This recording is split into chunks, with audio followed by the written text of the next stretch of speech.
Tips to help make those push-ups easier, right? So lay on the floor first, put your hands right next to where your chest is, and then just walk the heels out, 1, 2, like maybe, that third one.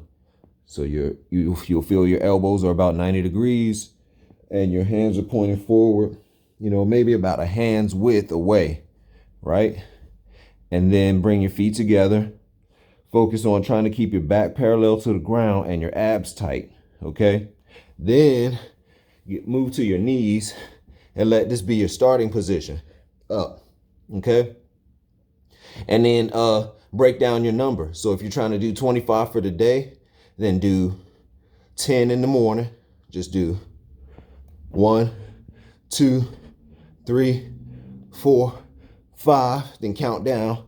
5, 4, 3, 2, 1, and you're done. That's your 10 for the morning. And then before you go to bed, come back and do 15. I guess you would count, same thing.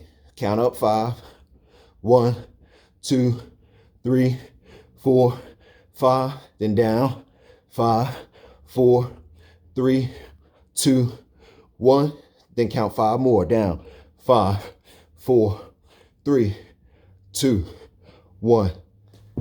All right, and that's 25, okay?